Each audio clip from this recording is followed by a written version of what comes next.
Après des années d'absence, Spider-Man revient enfin sous les projecteurs. Mais que va-t-il arriver? Alors que Brand New Day approche de Doomsday, voici l'histoire de Spider-Man dans le MCU.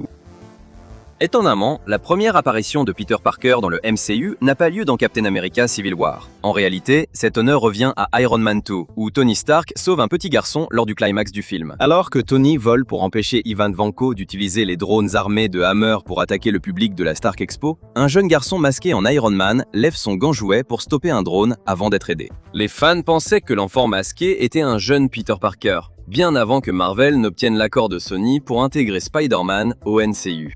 La Stark Expo se déroule dans le Queens, et Peter, passionné de science, n'aurait pas manqué un tel événement. Tom Holland a déclaré au Huffington Post en 2017 que, pour lui et pour le patron du MCU Kevin Feige, ce garçon sans nom est définitivement Peter Parker.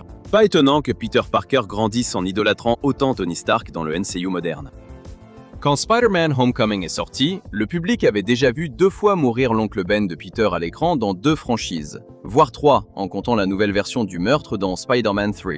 Il n'est donc pas surprenant que les réalisateurs de Spider-Man Homecoming aient omis cette partie de l'histoire d'origine de Spider-Man. Cela dit, il y a eu suffisamment d'indices et de références pour qu'il soit clair que la version MCU de Peter a bien eu un oncle Ben qu'il a perdu à un moment donné. Dans Spider-Man Far From Home, la valise de Pierre a l'air d'occasion et porte les initiales BFP. Il est presque certain que la valise appartenait à un certain Benjamin Franklin Parker avant que Pierre ne l'utilise. D'après les scénaristes de Spider-Man Homecoming, Jonathan Goldstein et John Francis Daly, une première version du film faisait citer explicitement son défunt mari par Tante May. L'amour de l'oncle Ben se situe environ 6 mois avant Captain America Civil War, car Peter dit à Tony qu'il a ses pouvoirs depuis 6 mois dans ce film. Peter mentionne même indirectement qu'il se sent coupable de la mort mystérieuse de l'oncle Ben, en disant que « Écoute, quand tu peux faire les choses que je peux faire, mais que tu ne le fais pas.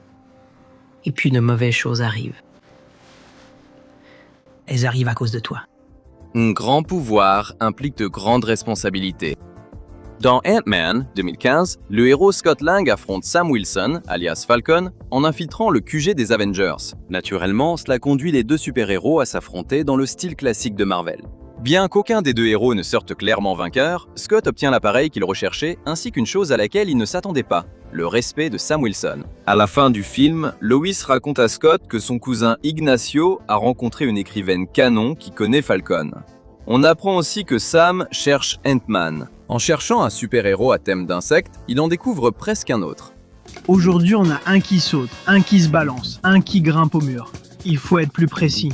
L'univers Marvel compte de nombreux super-héros qui sautent et se balancent dans toute la ville. Mais un seul grimpeur de mur est vraiment reconnu par les fans occasionnels. Étant donné son apparition dans Captain America Civil War, on peut supposer que Spidey était déjà super-héros local lors des événements d'Ant-Man, bien que les médias ne l'aient pas encore remarqué.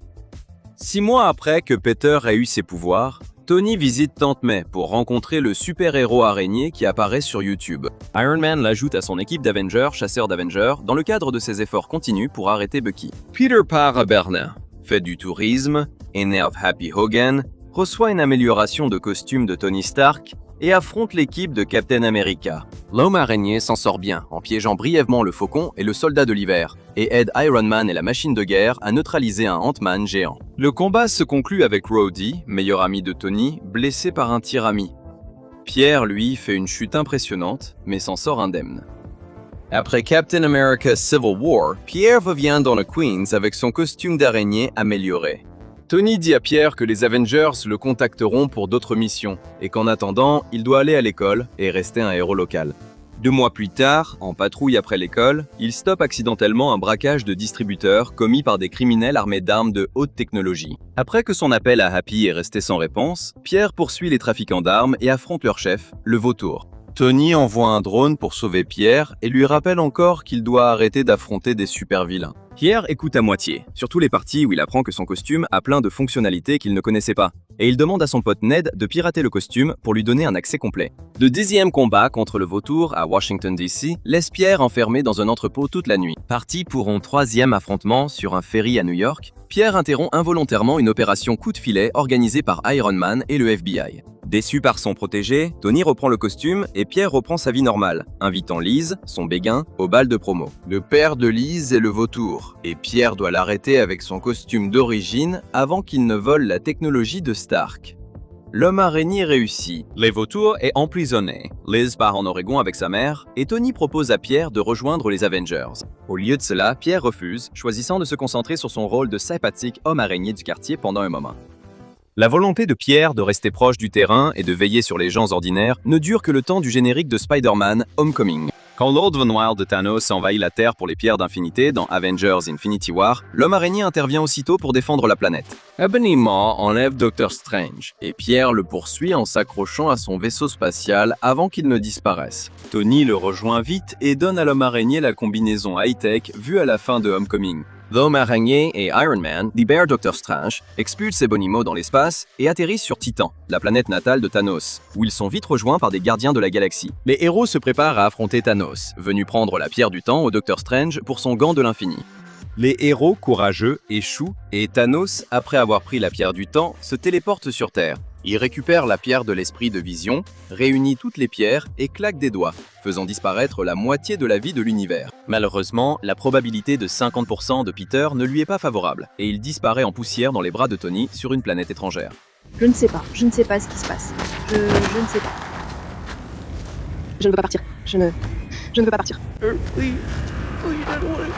Après que Thanos ait anéanti la moitié de l'univers, les survivants pleurent leurs proches disparus. Malheureusement pour Peter, peu de personnes semblent se souvenir de lui.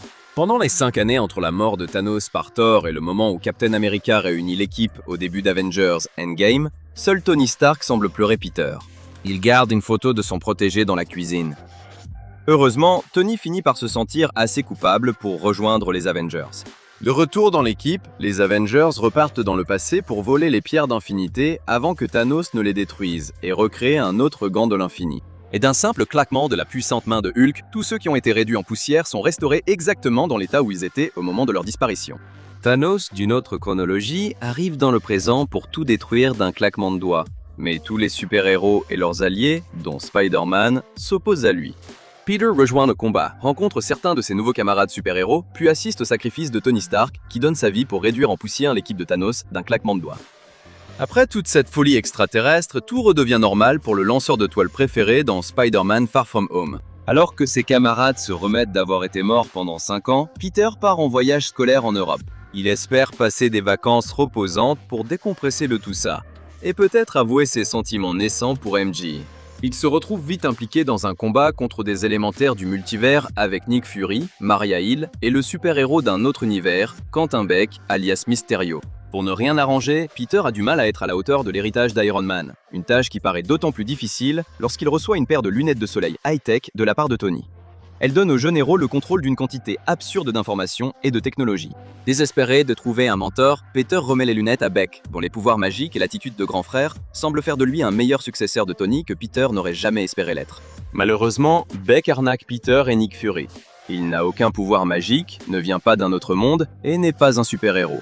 Peter découvre la vérité et vainc Mysterio, qui semble mourir au combat. Spider-Man retourne à New York après avoir encore sauvé la situation et tout va bien.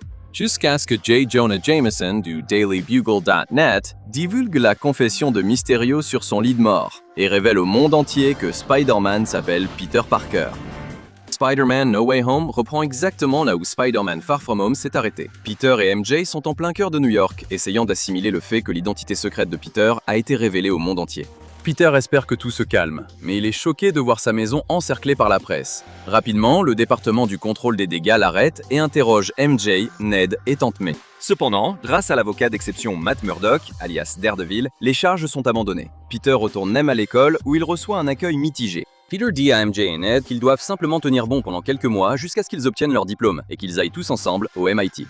La controverse conduit l'université et toutes les autres à rejeter d'emblée le trio, les poussant à élaborer un plan fou. Peter demande d'abord à Doctor Strange de remonter le temps pour empêcher Mysterio de nuire à ses amis. Strange propose plutôt un sort pour faire oublier que Peter Parker est Spider-Man.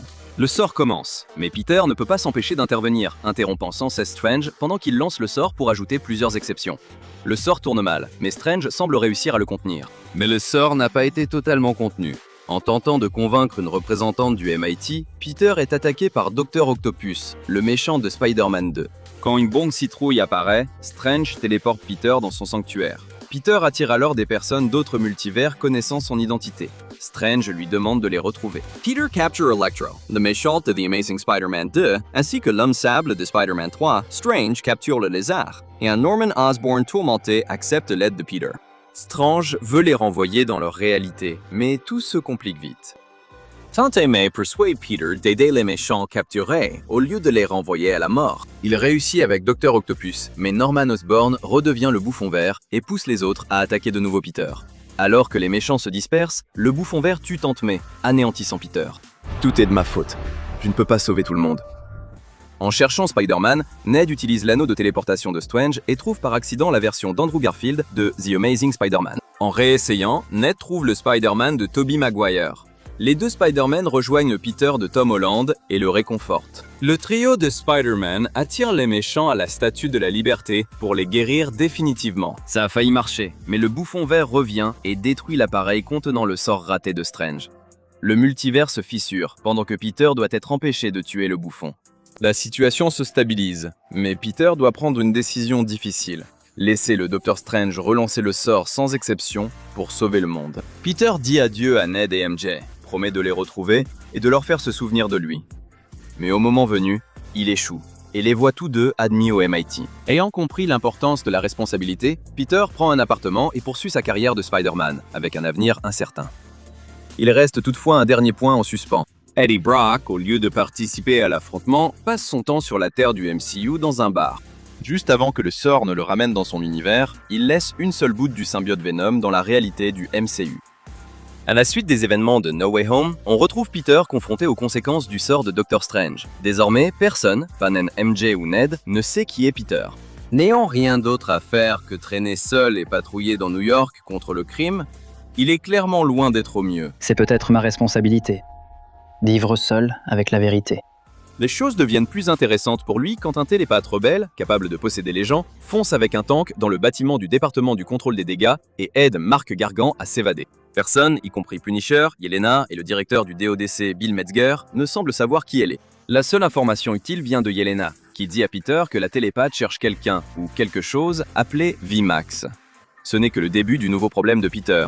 Quand il croise MJ et Ned après leur retour du MIT, cela déclenche une mutation génétique. Ses sens deviennent incontrôlables et son corps produit des toiles organiques. À ce stade, ses émotions sont totalement déréglées. Après avoir retrouvé Gargan, contrôlé par la télépathe, il le bat presque à mort et blesse un policier. Cela le pousse à consulter Bruce Banner, qui a récemment créé un inhibiteur qui l'empêche de se transformer en grand type vert en colère. Suivant les conseils de Banner, il fabrique son propre inhibiteur et entreprend d'en fabriquer un second qu'il compte utiliser sur la télépathe. Mais la télépathe ne lui facilite pas la tâche. Au lieu de s'en prendre à Peter, elle vise la personne qui compte le plus pour lui. Yo, Spider-Man, ça va? Tu peux te débarrasser de ce monstre en toi? Je pense que je vais aller voir comment va MJ. En réponse, il contacte le Punisher et lui demande de veiller sur elle pendant qu'il termine de construire l'appareil. Grâce à Frank et à MJ, il parvient à découvrir qui est la télépathe, une jeune femme nommée Jean Grey. Malgré l'utilisation de ses pouvoirs pour ramener Hulk, Peter parvient à le maîtriser et capture Jean après une nouvelle attaque contre le DODC. Avant de s'évanouir, elle murmure « Sarah », que Metzger ignore au moment de l'arrêter. Chez Frank, MJ découvre une lettre de Peter expliquant ce qui s'est passé avec le sort du Dr. Strange. Quand il lui dit qu'il l'aime, elle hésite à répondre, mais l'invite quand même chez elle et Ned, où ils passent un bon moment ensemble. Un pas vers la réconciliation. C'est pendant leur moment ensemble que Peter se rend compte que Metzger en sait plus qu'il ne le laisse paraître. Alors il contacte à nouveau Yelena et découvre ce qui se passe avec Jean. Sa sœur Sarah, également télépathe, a été enlevée par le DODC et tuée pendant qu'il faisait des expériences sur elle. Au DODC, Jean découvre ce que VMAX signifie vraiment lors d'expériences similaires sur elle. C'est une étiquette effacée sur l'aération de sa cellule, censée indiquer « VentMax ». Sarah commentait juste la dernière chose qu'elle a vue avant de mourir. En réalisant que Jean n'est pas vraiment l'ennemi, Pierre se rend au DODC pour la libérer. Pendant ce temps, Jean, très en colère, crée un champ psionique et fiche tout le monde dans la zone. Sauf Pierre, bien sûr. Ses nouveaux pouvoirs l'immunisent contre ses capacités. Quand il tente de s'excuser, elle possède des ninjas de la main et essaie de le tuer. Au début, il a des difficultés, mais en retirant son inhibiteur et acceptant ses pouvoirs, il les neutralise vite. Ensuite, il laisse Jean explorer son esprit et comprend, grâce à ses souvenirs de la perte de Tante May, qu'il sait ce qu'elle vit. Tu me manques, mec. C'est touchant, mais il y a un problème. Frank, armé de son fusil de sniper, s'apprête à agir comme toujours. Sentant le tir, Peter saute devant Jean et reçoit la balle à sa place. C'est une blessure presque mortelle, alors il est emmené à l'hôpital où Frank monte la garde à son chevet pendant toute sa convalescence. Lorsqu'il se réveille enfin, Frank lui dit que Jean a utilisé ses pouvoirs pour le maintenir en vie avant de quitter la ville. Rétabli, Peter retrouve Ned, qui se rappelle miraculeusement leur poignée de main secrète. Cela laisse espérer que lui et MJ pourraient retrouver la mémoire. Dans la scène post-générique, le Spidey Tracker de Ned bug et indique que Peter est dans l'espace. Que ce soit Tom Holland, Peter, l'un des autres Peter des univers voisins, ou peut-être même les symbiotes, il est impossible d'en être certain. Il faudra attendre la sortie d'Avengers Doomsday pour le découvrir.